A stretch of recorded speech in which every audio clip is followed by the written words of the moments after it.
الحمد لله الحمد لله الحمد لله رب العالمين والصلاة والسلام على أشرف الأنبياء والمرسلين وعلى آل الطيبين الطاهرين وأصحابنا أجمعين وأكرمين. بسم الله الرحمن الرحيم. إن الله وملائكته يصلون على النبي يا أيها الذين آمنوا صلوا عليه وسلموا تسليما. اللهم صل على سيدنا محمد وبعدد قطرات الأمطار وبعدد أوراق الأشجار وبعدد كواكب السماء وبعدد ذرات الأرض وبعدد كل نفس شيء وقت لمحة ألف ألف مرة. اللهم صل على سيدنا محمد عدد ما في علم الله صلاة دائمة بدوام ملك الله. بسم الله الرحمن الرحيم. ألا إن أولياء الله لا خوف عليهم ولا هم يحزنون الذين آمنوا وكانوا يتقون. صدق الله العظيم وصدق رسول النبي الأمين الكريم ونحن على ذلك لمن الشاهدين والشاكرين. آمين والحمد لله رب العالمين.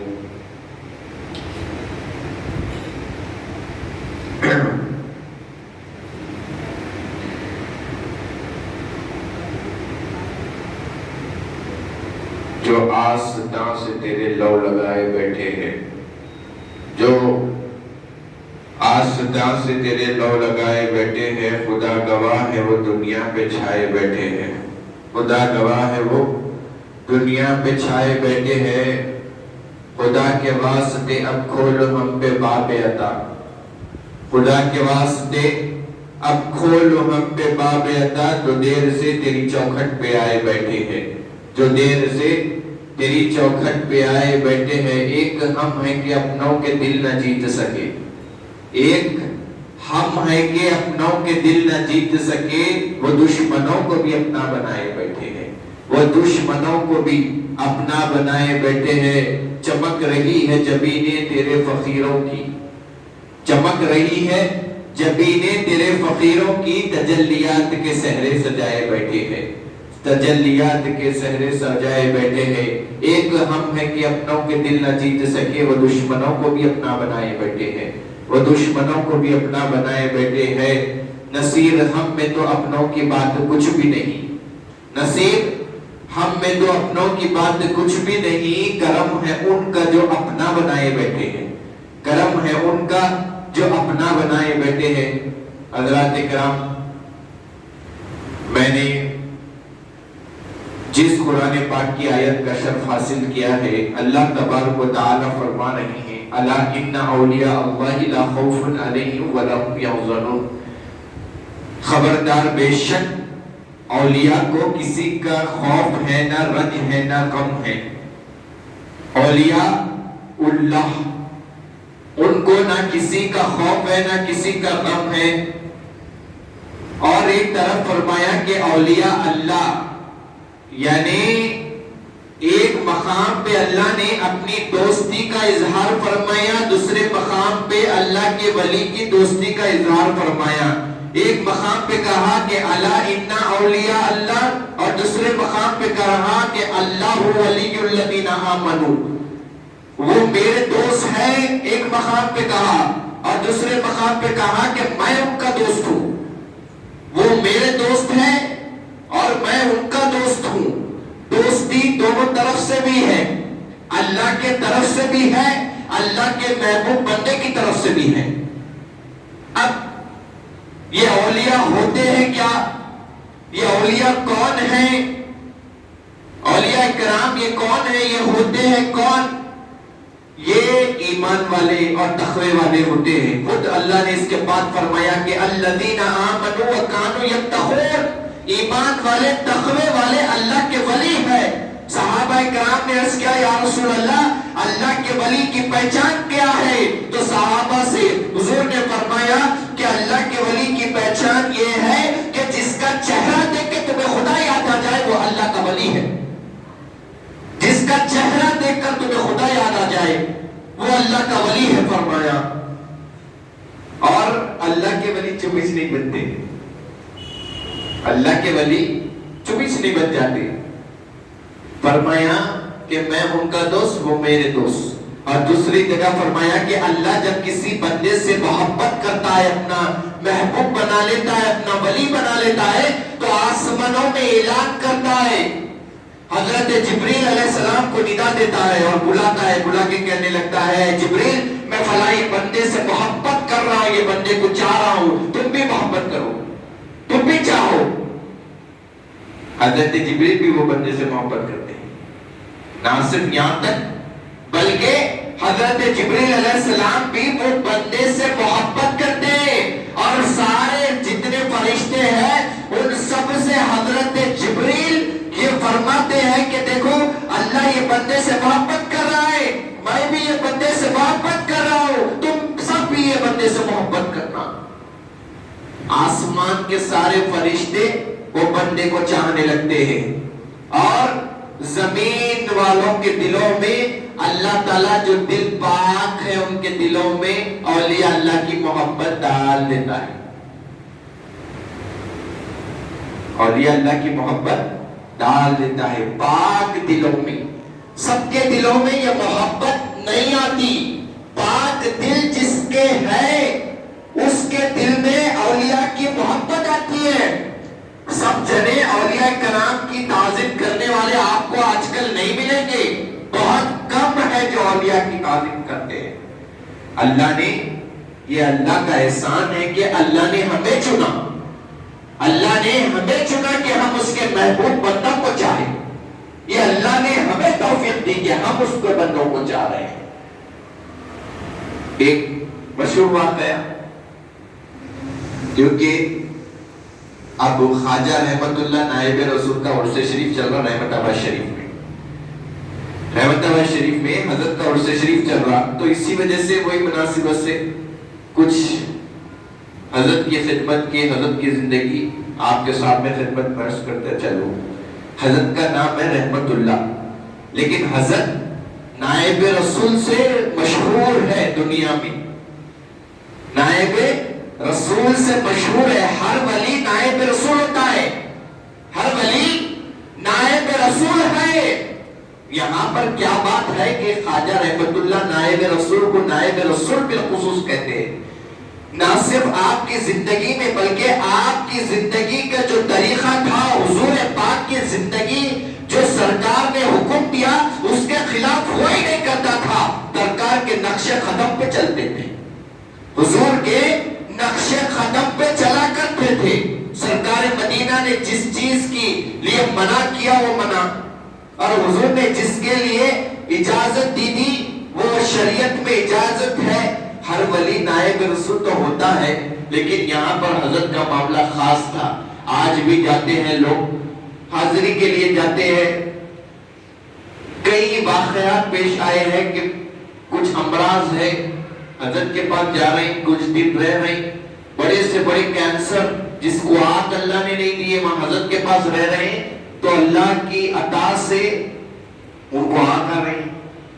کینسر کی بیماری ہے, کینسر کی بیماری چلے جا رہی ہے, یہ تو دور کی بات ہے. میں میرا واقعہ سناتا ہوں. آج سے 8-10 سال پہلے میرا اپینڈکس کا آپریشن ہوا تھا, اور اس کے 1 سال کے بعد کچھ میرے پیٹ میں جب اسکیننگ نکالے, اسی لیے سنا رہا ہوں کہ اولیاء کے پاس جانا ہے تو صرف ایسے ہی نہیں چلے جانا. اللہ کے ولی کی بارگاہ میں آپ جا رہے ہیں تو ادب کے ساتھ جاؤ, اور یہ نیت لے کر عقیدہ لے کر مت جاؤ دیتے کی نہیں دیتے کی, دیتے کی نہیں دیتے کی. سب دیتے, طریقہ ہونا چاہیے مانگنے کا, اور دے رہے تو اللہ کے خزانے سے دے رہے. خزانہ مولا کا ہے, ہاتھ نائب رسول کے ہے. خزانہ مولا کا ہے, ہاتھ غوث اعظم کے ہے. خزانہ اللہ کا ہے, ہاتھ خواجہ اعظم کے ہے, ہاتھ خواجہ اعظم کے ہے. اور خزانہ اللہ کا ہے. مولا مشکل کشا دے رہے تو اللہ کے خزانے سے دے رہے, اور ہاتھ مولا علی کے ہے. اور اگر دے رہے غوث اعظم تو خزانہ اللہ کا ہے, ہاتھ غوث اعظم کے ہے. ہم پا رہے ہیں تو ہاتھ ان کے ہے, اور خزانہ پروردگار عالم کا ہے. ہم پا رہے ہیں, ہمیں عطا ہو رہا ہے صدقہ, تو کس کے ہاتھوں سے؟ یہ پیارے اللہ کے محبوب بندوں کے ہاتھوں سے ہے پروردگار کا خزانہ. سرکار مدینہ فرماتے ہیں اللہ نے زمین و آسمان کے کنجیوں کے خزانوں کے کنجیوں کی چابی مجھے دے دی ہے. میری مرضی ہے کہ جسے نوازو یا نہ نوازو. خزانہ پر مولا کا ہے, ہاتھ سرکار مدینہ کے. ان کی جھولی ایسی ہے کہ ہم جدھر سے بھی ہو ان کے ہاتھ دراز ہے کہ وہ ہماری جھولی میں صدقہ آتا ہی ہے. زندگی یہ محبوبوں کے صدقے سے چل رہی ہے. الغرض نائب رسول کی بارگاہ میں ہم بھی ان کے در کے غلام ہیں, ہم بھی ان کے در کے غلام ہیں. یہاں پر شاہ میر شجاع الدین حسینی صاحب حضرت کے دادا پیر ہیں نائب رسول, جو حضرت کی گنبد پاک ہے آپ کے دادا پیر ہیں نائب رسول, اور آپ کے پیر و مرشد شاہ رفیع الدین خنداری شیخ العرب والعجم کہا کرتے تھے حضرت. تو میرا آپریشن ہوا اپینڈکس کا, اس کے بعد 1 سال کے بعد پھر اسکیننگ نکالے تو معلوم ہوا کہ میرے پیٹ میں ایک ایسا گڈھے کی شکل آیا ہے کہ وہ خون اور پیپ کا ہے. میرا واقعہ سنا رہا ہوں, کسی اور کا واقعہ نہیں سنا رہا ہوں. کیا کیا جائے, گھر میں سب پریشان تھے. اسکیننگ نکالے, یہ رپورٹ آئی. ڈاکٹر سرینیواس مجھے یاد ہے, اسرا ہاسپٹل کے ڈاکٹر سرینیواس کے ہاتھ پہ میرا اپینڈکس کا آپریشن ہوا تھا. پھر نیکسٹ یہی آپریشن کے بارے میں وہ کہہ رہے تھے کہ اگر یہ بچے کو یہ نہیں نکالا جائے تو کینسر ہو جاتا ہے, کینسر ہو جائے گا یہ بچے کو. اب والدین پریشان ہو گئے, کیا کرنا بھائی, دوائی چل رہی ہے, دوائی کام نہیں کر رہی, انجیکشنز گلوکوز وغیرہ سب جو ٹریٹمنٹ ہے چل رہا ہے لیکن کچھ ریسپانس نہیں آ رہا. اب ڈاکٹر سرینیواس بولنے لگے کہ ڈائریکٹ آپریشن ہی کر دیں گے ہم لوگ. اچھی بات ہے, ہمارے دادی ماں بڑوں سے کچھ چیزیں آتی ہیں, بڑوں کی صحبت بہت بڑی چیز ہے. ماں باپ کی, دادا دادی, نانا نانی کی یہ صحبت بڑی چیز ہے. کہنے لگے کہ نائب رسول کی بارگاہ میں جائیں گے, وہ حضرت کا عرض کریں گے, ہو سکتا حضرت کے پاس روحانی طور پہ سرجریز آپریشنز ہوتے ہیں حضرت کی بارگاہ میں رحمت آباد شریف میں. اچھی بات ہے. ہم گئے, وہاں پر کچھ ہمارے معاملات ہوئے. 8 یا 9 دن ہمارا اسٹے تھا, 8-9 دن ہو گئے. اور جیسا ہی میں آپ کو بولتا ہوں, جیسا ہی میں گیا, یعنی میری جو تکلیف تھی پیٹ کی 1 یا 2 یا 3 دن میں ختم. میرے کو جو شدید کے ساتھ جو تکلیف ہو رہی تھی وہ تکلیف ختم ہو گئی.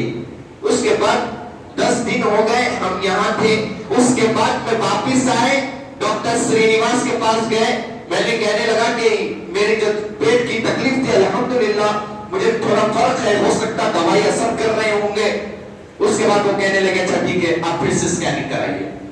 ہم گئے اور جا کے پھر سے اسکیننگ نکالے, اور جب اسکیننگ نکالے تو یہاں پر اسکیننگ میں بتا رہا ہے کہ بچے کے پیٹ میں کچھ ہے ہی نہیں. جو پیٹ میں کینسر کا جو گڈھے کا معاملہ تھا یا کچھ ہے ہی نہیں.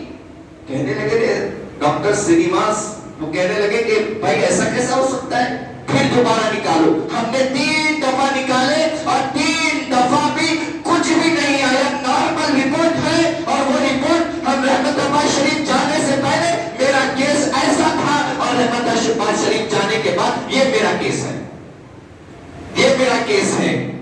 اور اب تک آپ کے سامنے ہوں, الحمدللہ صحت یاب ہوں, نہ پیٹ میں کچھ درد ہے نہ تکلیف ہے. یہ اولیاء کرام ہیں, یہ اولیاء کرام ہیں. ان کی زندگی میں بات کرشمہ ہونا خاص بات نہیں ہے, کرشمہ ولی کا ہونا خاص بات نہیں ہے, لیکن اتباع سنت ولی کی سب سے بڑی چیز ہے. قرآن فرما رہا ہے الذین آمنوا وکانوا یتقون. تم اولیاء کو سمجھے کیا کہ اولیاء کیا ہے, وہ تقوی والے ہوتے ہیں, ایمان والے ہوتے ہیں, اللہ سے ڈرنے والے ہوتے ہیں. حضرت کے پیر و مرشد حضرت شاہ رفیع الدین قنداری ہے. میر شجاع الدین صاحب حضرت کے پیر و مرشد حضرت شاہ رفیع الدین قنداری ہے. ابھی حضرت بائع نہیں ہوئے تھے نائب رسول کے, آپ نے بہت سے کرامتیں سنی تھی حضرت کی بہت کرامتیں سنی تھی. حضرت یوسف نبھوانی جیسے بزرگ حضرت شیخ العرب والعجم کے قدموں میں بیٹھ کے علم سیکھا کرتے تھے, شاہ رفیع الدین خنداری کے. تو یہ شاہ رفیع الدین خنداری کے پیر و مرشد ہے نائب رسول. شاہ رفیع الدین خنداری ایک دن کہنے لگے کہ میں حضرت سے استفاض فیض ہونے کے لیے جاتا ہوں، دست بیت ہوتا ہوں، حضرت سے فیض حاصل کرنے کے لیے جاتا ہوں. ٹھیک ہے. حضرت اپنے گھر سے نکلے خندار سے، رحمت آباد شریف گئے، جا کے عرض کرنے لگے حضرت میں آپ سے فیض لینے کے لیے آیا ہوں، کچھ دن آپ کی خانقاہ میں حضرت کے ساتھ رہنا چاہتا ہوں. حضرت نے کہا اجازت ہے، میری خانقاہ میں آپ رہ سکتے ہیں، رحمت آباد شریف کا نول میں. ہوا یوں کہ حضرت رہنے لگے. ایک دن گیا، دو دن گئے، شاہ رفیع الدین خنداری صاحب قبلہ ایک دن گئے، دو دن گئے، چار دن گئے، کچھ کرامت نظر نہیں آئی. سن کے آئے تھے کہ نائب رسول کی کرامت ایسے ایسی ہے، لیکن ان کے ساتھ رہے کچھ کرامت نظر نہیں آئی. ایک دن گیا، یہاں تک 7 دن چلے گئے، 7 دن بیت گئے، 7 دن بیت گئے. اس کے بعد آپ نے کہا کہ 7ویں دن حضرت سے جا کے عرض کرنے لگے. دل میں آئے تھے بیعت کے لیے، لیکن دل میں یہ تھا، زبان پہ یہ تھا کہ میں حضرت سے بیعت ہوں، اور دل میں یہ تھا کہ میں حضرت کے کچھ کرامتیں دیکھوں. یہ عقل جبھی مانتی ہے کہ کچھ چمکدار دکھائے تو دیکھنے لگے کچھ حضرت کی میں کرامتیں دیکھوں. 7ویں دن کہنے لگے حضرت اب میرا وقت آ گیا کہ اب میں جانا چاہتا ہوں، 7 دن آپ کی خانقاہ میں رہ گیا. حضرت خواجہ رحمت اللہ نائب رسول کہنے لگے دیکھو شاہ رفیع الدین، اچھا ٹھیک ہے چلے جانا، لیکن ہمارے پاس عصر کی نماز کے بعد حلقہ ذکر کی محفل ہوتی ہے، وہ محفل آپ اٹینڈ کر کے محفل میں شریک ہو کر جانا. جی اچھا، جی حضرت جو حکم. ہوا یوں کہ محفل کا آغاز ہوا. آپ شاہ رفیع الدین خنداری بھی ہے، نائب رسول بھی ہے. نائب رسول کے حکم پہ شاہ رفیع الدین خنداری رک گئے. ایک قبلے میں ایک شخص چھوٹی سی بٹی جو آتی ہے، وہ بٹی کے اندر ایک 10-12 لڈو بوندی کے جو آتے ہیں وہ لے کر آئے، نائب رسول کی بارگاہ میں رکھے. کہنے لگے حضرت یہ چھوٹی سی بٹی میں یہ لڈو ہے، مجمع ہے 50-60 آدمی حلقہ ذکر میں موجود ہے، اور وہ چھوٹی سی بٹی میں 10 یا 15 لڈو ہے بوندی کے جو چھوٹے آتے تھے پہلے کے دور میں. آگے کہنے لگے حضرت یہ حلقہ کے بعد لوگوں میں تقسیم کر دیجیے، جب ذکر ہو جائے گا اس کو تقسیم کر دیجیے. نائب رسول وہ جو شخص لائے تھے وہ جو بٹی میں لڈو تھے سامنے رکھ لیے. اس کے بعد حلقہ ذکر ہو گیا.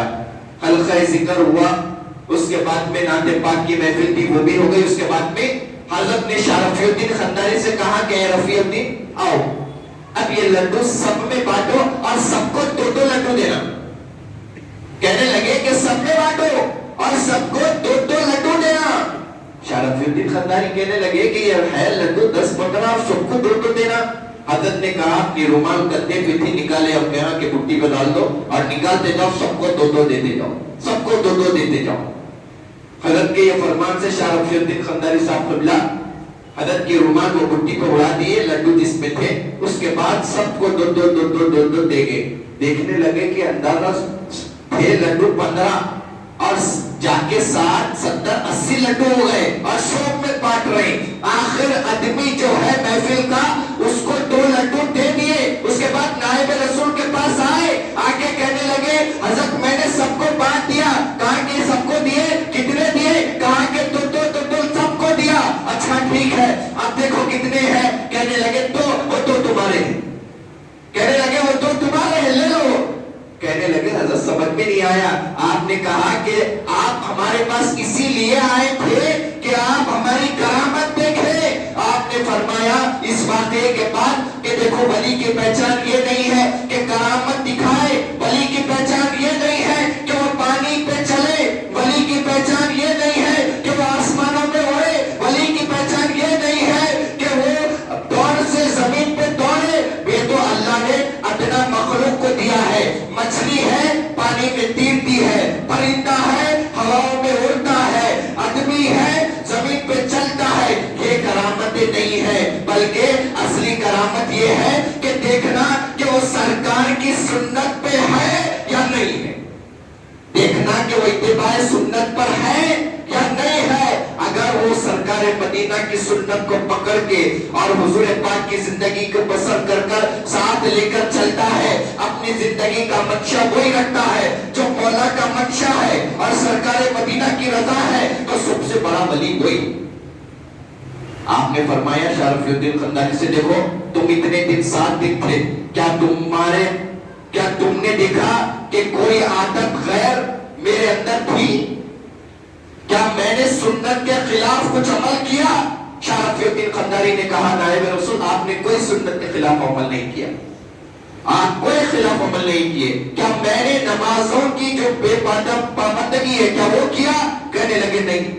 کہے کہ سب سے بڑی ولایت کی پہچان یہی ہے، الذین آمنوا وکانوا یتقون، ایمان والے ہوتے ہیں، تقوی والے ہوتے ہیں۔ کرشمے دیکھ کر ولی کی پہچان مت کرنا، بلکہ ولی کی پہچان تقوی ہے، اللہ سے ڈرنے والا ہے۔ اللہ سے جو ڈر گیا وہ ولی ہے، جو تقوی والا ہے، جو پرہیزگار ہے وہ ولی ہے۔ ولی کی پہچان ہمارے دماغوں میں الگ ہے، نہیں بھائی ہواؤں پر چلنے والا ولی، ارے یہ تو ادنا مخلوق ہے نا، اللہ کی خود ادنا مخلوق ہے، پرندہ ہواؤں میں اڑتا ہے، مچھلی ہے، آسمان جن یہاں پر سمندر پر تیرتی ہے، یہ ولایت کی پہچان نہیں ہے۔ ولایت کی پہچان خود قرآن کہتا ہے الذین آمنوا وکانوا یتقون، ایمان والا تقوی والا اللہ کا ولی ہے۔ دیکھنا کہ اپنے گھر والوں کے ساتھ اس کا معاملہ کیا ہے۔ اللہ کا ولی صرف مسجد میں بیٹھ کر تسبیح چیخنے سے اللہ کا دوست نہیں بنتا۔ اللہ کا دوست اپنے مسجد میں بیٹھ کر قرآن پڑھنے سے اللہ کا دوست نہیں بنتا، اور مسجد میں 24 گھنٹے وقت بنانے سے بے شک یہ عبادت ہے، بے شک یہ عبادت ہے، ریاضت ہے، لیکن اللہ کا ولی تسبیح پڑھنے والا نہیں ہوتا۔ اللہ کا ولی نمازیں صرف پڑھنے والا نہیں ہوتا، اللہ کا ولی وہ بھی ہوتا ہے جو مخلوق کے ساتھ رحم کرتا ہے۔ اللہ کا ولی وہ بھی ہوتا ہے جو اپنے گھر والوں کے ساتھ رحم کرتا ہے۔ دیکھنا کہ گھر میں اس کے معاملات کیا ہے، دیکھنا کہ مومن بھائیوں کے ساتھ کیسے رہ رہا ہے، رحم کے ساتھ رہ رہا ہے یا ظلم کر رہا ہے غریب مسلمانوں پر۔ یہ اللہ کے ولی کی پہچان ہے۔ اللہ کے ولی صرف تسبیح بے شک وہ عبادت ہے، وہ تو کرنا ہی ہے، لیکن اس کے ساتھ ساتھ آپ کے گھر والوں کے حقوق آپ کے اوپر ہیں، آپ کے اہل خانہ کے حقوق آپ پر ہے۔ دیکھنا ہے کہ غریبوں میں کیسے لوگوں کی تکلیف اس کے دل میں ہے۔ حضرت ابراہیم بن ادھم بہت بڑے بزرگ ہیں۔ حضرت ابراہیم بن ادھم کے بارے میں آتا ہے کہ آپ کی زندگی بابرکت درس و تدریس مخلوق خدا کی خدمت میں کٹی ہے، اور ایک وقت کا واقعہ ہے کہ آپ سو رہے ہیں، آرام کر رہے ہیں، دیکھ رہے ہیں کہ سرانے تو نورانی مخلوق ہے اور ہاتھ میں رجسٹر ہے۔ خواب میں دیکھ رہے ہیں کہ ہاتھ میں رجسٹر ہے اور دو نورانی مخلوق ہے، کچھ نام لکھ رہے ہیں۔ آپ نے ان لوگوں سے عرض کیا کہ آپ کیا لکھ رہے ہیں؟ وہ لوگوں نے کہا کہ حضرت آج ہم اللہ کے ولیوں کے نام لکھ رہے ہیں۔ جو بندہ اللہ کو چاہتا ہے، جو اللہ کا ولی ہے، اس کے نام ہم اس رجسٹر میں لکھ رہے ہیں۔ حضرت نے کہا کہ کیا میرا نام بھی اس کے اندر موجود ہے؟ کیا اس کے اندر میرا نام بھی موجود ہے؟ کہنے لگے حضرت آپ کا نام تو اس کے اندر موجود نہیں ہے، آپ اللہ کے محبوب بندوں میں نہیں ہیں۔ حضرت اٹھے، رونا شروع کر دیے، کہنے لگے کہ ابھی میری جو زندگی ہے میں تو اس کے لیے زندگی گزار رہا ہوں، لیکن ابھی میرا نام فہرست میں نہیں آیا اس کے خاص بندوں میں، اس کے خاص بندوں میں جس کو اللہ کے بندے، جس کو اللہ کو چاہتے ہیں، ابھی میں اس کے یہ فہرست میں نہیں آیا۔ رونے لگے۔ دوسرا دن گیا، پھر دوسرے دن سو گئے، دیکھ رہے ہیں کہ پھر سے وہ فرشتے موجود ہیں، دو جو نورانی مخلوق تھے وہ فرشتے تھے، پھر سے وہ دو فرشتے سرانے موجود ہیں، پھر سے آج ہاتھ میں رجسٹر ہے اور ہاتھ میں قلم ہے۔ آپ نے کہا کہ آج کیا کر رہے ہو؟ کہہ رہے ہیں کہ آج ہم ان کے نام لکھ رہے ہیں جس کو اللہ چاہتا ہے، آج ہم رجسٹر میں ان کے نام لکھ رہے ہیں جس کو اللہ چاہتا ہے۔ آپ پیچھے ہونے لگے، کل ان کے چاہنے والوں میں نہیں ہے تو اللہ جس کو چاہتا ہے ان میں میں کہاں ہوں گا؟ پیچھے ہٹنے لگے تو فرشتوں نے کہا کہ اے ابراہیم کیا ہوا؟ آج نہیں پوچھیں گے کہ آج تمہارا نام ہے یا نہیں ہے؟ کہنے لگے کل میرے رجسٹر میں، کل اس کے چاہنے والوں میں نہیں ہے، تو وہ جس کو چاہتا ہے اس میں میرا نام کیا ہوگا؟ کہنے لگے فرشتوں اے ابراہیم بن ادھم آج سرے فہرست پہلا نام تیرا ہے۔ کہنے لگے پہلا نام تیرا ہے. اچھا؟ کہنے لگے ہاں. کہنے لگے یہ جو مقام مجھے ملا ہے کس وجہ سے یہ مقام ملا ہے؟ کہنے لگے تو اللہ کے بندوں پر رحمت کرتا ہے اس لیے اللہ تعالیٰ تجھے اپنا ولی اپنا دوست بنا لیا. تجھ سے اللہ محبت کرتا ہے تو اللہ کے بندوں پہ محبت کرتا ہے. اسی وجہ سے قیامت میں میدان محشر میں اونچے ممبر لگائے جائیں گے, بڑے بڑے ممبر. اگر کوئی شخص وہ ممبر پر چڑھ جائے تو سارا محشر جیسا ہتھیلی میں ہوتا ہے اس کا مانند ویسا ہو جائے گا. نور کے ممبر لگائے جائیں گے اور وہ نور کے ممبر پر سورج کے مانند چہرے چمک رہے ہوں گے اور اس پر بٹھایا جائے گا. محشر جتنے محشر ہے میدان محشر کے لوگ کہیں گے کہ نبی ہے یا رسول ہے. ندائیں گے یہ نہ نبی ہے یا نہ رسول ہے, یہ مصطفیٰ جان رحمت کے ولی ہے امت کے, یہ ان کا مقام ہے. کہنا چاہیں گا کہ ان کو اس لیے یہ مقام ملا ہے کیونکہ یہ اللہ کے بندوں سے جو محبت کرتے سے اللہ کی رضا کے لیے کرا. آج ہمارے پاس ایک تصور بن چکا ہے کہ صرف عبادت ہی سب کچھ ہے, بندگی. بندوں کا دل آج کل تو ہم دکھانے کی تو دور کی بات ہے, لڑائی جھگڑے میں مبتلا ہے. سب کے سب لڑائی جھگڑے میں. ہمارے پاس اللہ کی ولی کی شان کیا ہوتی ہے؟ بچوں کو سائنس آج کل پڑھایا جا رہا ہے تو بچوں کو کہا جا رہا ہے کہ جو یہ رنگین ہوتی ہے اور جو ہارٹ بیٹ جس کو کہتے ہیں, جو ہارٹ جو چلتا ہے اس کی آواز کیا ہوتی ہے. بچوں کو پڑھایا جا رہا ہے کہ جو ہارٹ بیٹ ہوتی ہے اس کی آواز ہوتی ہے lip dip lip dip lip dip. Heart beat کی آواز, ہارٹ بیٹ کی جو آواز ہوتی ہے lip dip lip dip lip dip, یہ آواز ہے ہارٹ کی. ہارٹ کی آواز یہ ہوتی ہے. لیکن جب ایک اللہ کا ولی سنتا ہے تو دل کی آواز اسے لپ ڈپ سنے نہیں آتی بلکہ اس کو رب رب رب رب سنے آتی ہے. ایک اللہ کا ولی جب سنتا ہے تو اس کو خدا کا نام یاد آتا ہے, رب رب رب. کسی نے خود کہا کہ وہ سائنٹسٹ ہے جو ماننے والے, ہم خدا کے ماننے والے ہیں, وہ دل کہتا ہے لپ ڈپ ان کا, لیکن ہم مومن مسلمان ہیں, ہمارا دل رب رب کہتا ہے, رب کی بندگی بجا لاتا ہے, رب کو یاد کرتا ہے. اللہ کے ولیوں کی زندگی آپ اٹھا کے پڑھیے کہ زندگی سے چلے گئے لیکن ان کے دل کی دھڑکن چل رہی ہے. عبداللہ شاہ صاحب رحمۃ اللہ علیہ کا واقعہ میں نے تذکرۃ اولیاء میں پڑھا ہے کہ حضرت عبداللہ شاہ صاحب علیہ رحمت و رضوان کا جب وصال ہو گیا, کئی حکیم آ کے دیکھنے لگے کہ حضرت تو زندہ ہے, دل چل رہا تھا, دل کی دھڑکن چل رہی تھی, کیا وجہ تھی؟ معاملہ سمجھ میں نہیں آیا. سانس نہیں چل رہی لیکن دل چل رہا ہے, دل چل رہا ہے. اللہ کا ولی کا دل ہمارے جیسا نہیں ہوتا ہے. آخری بات آپ کی خدمت میں عرض کر کے میری گفتگو کو ختم کرتا ہوں. آپ کسی کی دعوت کریں, آپ کسی کی دعوت کریں, بڑے شخص ہے یا بڑے علماء کرام ہیں یا بڑے اللہ کے ولی ہیں, آپ ان کی دعوت کر رہے ہیں. آپ دعوت میں کیا کرتے ہیں کہ آپ اسٹارٹنگ سے اپنے گھر کو سجاتے ہیں, بڑی سی لال کلر کی میٹ بچھاتے ہیں, اپنے گھر پہ لائٹیں لگاتے ہیں. اب ربیع الاول شریف ہوا ہے, سب کے گھر پہ لائٹنگ لگتی ہے. وہ ہمارے پاس جو ہوتا ہے لائٹنگ لگی, بڑا بڑے مشائخ کرام عالم دین کو بلائے, دیکھا جا رہا ہے کہ گھر پہ لائٹ ڈلی ہوئی ہے اور میٹنگ ہے اور اندر ان کے گھر میں سارے پھولوں سے سجایا گیا, سارے گھر میں پھولوں سے سج گیا. اس کے بعد ان کے گھر میں بہترین کارپیٹ بچھی ہوئی ہے. پھر بڑے عالم دین آ رہے ہیں, ان کی خوشی میں انہوں نے ایک مسند لگائی اور وہ مسند ان کے لیے کہ فلاں بڑے بزرگ ہیں, ان کے لیے میں نے یہ مسند لگائی. ہوا یہ کہ حضرت تشریف لے کر آئے, دیکھیں کہ اتنا بہترین سجاوٹ, گھر سجا ہوا ہے, گھر کے باہر سجا ہوا ہے, قالین مہنگی ڈلی ہوئی ہے, اور جب اندر گئے تو گھر سجا ہوا ہے اندر بھی, اور اندر دیکھے تو ان کے لیے مسند ہے. اور جو مسند ہے ان کو کہنے لگے صاحب خانہ میں نے یہ مسند آپ کے لیے ہی رکھی ہے, یہ مسند جو ہے آپ کے لیے ہی ہے, آپ اس مسند پہ تشریف رکھیے.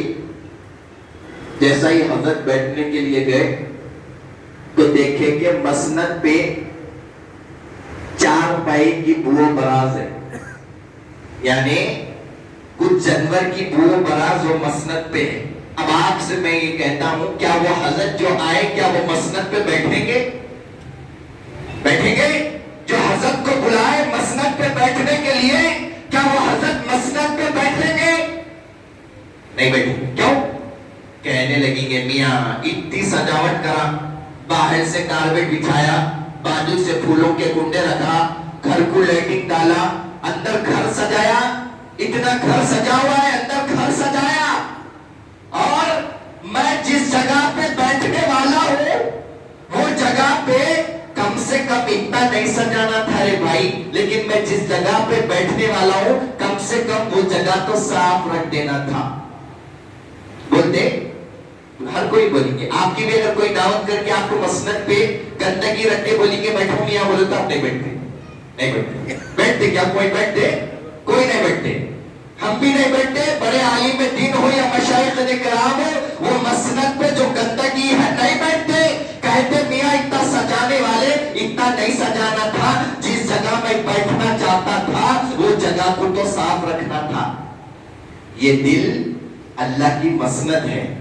نحن اقرب الیہ من حبل الورید. میں اپنے بندوں کے لگے جان سے قریب ہوں. اور سرکار کی باری آئی تو اللہ نے کہا النبی اولی بالمؤمنین من انفسہم. نبی تمہاری جانوں سے زیادہ قریب ہے. ارے ہم یہ دل میں اللہ اس کے رسول کی ذات کو بٹھانا ہے، ہم نے غرور کو بٹھایا، غرور کی گندگی کو بٹھایا، تکبر کی گندگی کو بٹھایا. سارے بدن کو بظاہر تو سجا دیا، لیکن جہاں اللہ اس کے رسول کو بیٹھنا ہے وہ مسند پہ ہی غرور کی گندگی اور غرور کا تکبر کی گندگی، جلن، حسد، بے نمازی کی یہ سب گندگی اللہ کے بھر لیے. اب کہہ رہے ہیں مولا تو آ کے بیٹھ ہمارے دل میں آ. رسول اللہ سے کہہ رہے ہیں یا رسول اللہ ہمارے دل میں آئیے. لیکن کہاں سے وہ آئیں گے جب تمہارا دل ہی پاک نہیں ہوا؟ کہاں سے وہ آئیں گے جب تمہارا دل ہی مصفا نہیں ہوا؟ کہاں سے آئیں گے کہ تمہارے دل میں غرور و تکبر ہے ابھی؟ کہاں سے آئیں گے کہ تمہارے بھائی پر رحم نہیں کرتے؟ مومن بھائی ہے، سگے بھائی تو دور کی بات ہے، مومن بھائی پر رحم کرنے کا ہمارا مذہب سکھاتا ہے، مومن بھائی کے اوپر. اب کہہ رہے ہیں کہ مولا کو آئیے مولا ہماری مسند پہ جلوہ فرما ہوئی ہے. کہاں سے وہ مولا آئیں گے؟ سمجھے؟ کیونکہ اللہ کو یہ دل مصفا چاہیے، پاک چاہیے. اور یہ اولیاء کرام کی خانقاہیں جو ہوتی ہے، آج لوگ اعتراض کرتے ہیں خانقاہ کے اوپر. یہ خانقاہیں کیوں چاہیے؟ کیا ہے میاں؟ یہاں پر درس و تدریس ہوتا ہے، تصوف کے باتیں ہوتی ہے، اور باطن کی پاکی کے لیے، باطن کے تطہیر کے لیے پیر کامل ہوتا ہے. پیر کامل کیوں ہوتا ہے؟ اسی وجہ سے ہوتا ہے. پیر کامل کس لیے ہوتا ہے؟ آپ کے باطن کو صاف کرنے کے لیے، آپ کی گندگی کو صاف کرنے کے لیے، آپ کے قلب کو روشن کرنے کے لیے، آپ کے قلب کو منور کرنے کے لیے پیر طریقت میں آتے. کیا ضرورت ہے پیر مرید بننے کی؟ کیا ضرورت ہے دامن پکڑنے کی؟ بس یہی ضرورت ہے. آخری میں میری بات یہی کرتے ہوئے ختم کرتا ہوں کہ آپ حضرت فلسطین کے مسلمانوں کے لیے دعائیں کریے کہ فلسطین کے مسلمانوں کی حالات بہت خراب ہے، بہت خراب ہے. اپنی ہر نمازوں میں فلسطین کے مسلمانوں کے لیے دعائیں کریے. حالات اس وقت فلسطین کے بہت خراب چل رہے ہیں. وہ ہمارے بھائی ہیں، ہم کو چاہیے کہ ہم اتنی دور تو جا کے ان کی مدد نہیں کر سکتے، کم سے کم اپنی نمازوں میں 5 وقت کے بعد ان کے لیے دعا کریں. تو مولا تعالیٰ سے دعا کرتا ہوں کہ مولا تعالیٰ فلسطین کے مسلمانوں کی مدد فرما. اللہ دشمنان اسلام کو تباہ و برباد کر دے. مولا دشمنان اسلام کو تباہ و برباد کر دے، نیست و نابود کر دے. مولا فلسطین کے معصوم مسلمانوں کی مدد فرما، ان کی جان و مال، عزت و آبرو کی حفاظت فرما. یا مولا مسجد اقصی کی حفاظت فرما. مولا جس نے یہ قربانیاں دے رہی ہیں، مولا ہم سب کی قربانیوں کو قبول فرما. مولا مسجد اقصی کے مسلمانوں کی جان و مال، عزت و آبرو کی حفاظت فرما. مولا اسلام کا پرچم کو بلند و بالا کر دے، مولا دشمنان اسلام کے جماعتوں کو بکھیر دے، مولا ان کو نیش و نابود کر دے، ان کے جماعتوں کو برباد کر دے، مولا دشمنان اسلام کا منہ کالا کر دے، مولا اسلام کے جتنے بھی چاہنے والے ہیں میرے مولا ان سب کو سرفرو رکھ میرے مولا دنیا اور آخرت میں۔ بسم اللہ الرحمن الرحیم، ربنا آتنا فی الدنیا حسنۃ وفی الآخرۃ حسنۃ وقنا عذاب النار، وصلی اللہ علی سیدنا محمد وعلى آلہ وصحبہ اجمعین، والحمد للہ رب العالمین۔ اس بلاد میں سنت ادا نہیں کی، سنت ادا کریں۔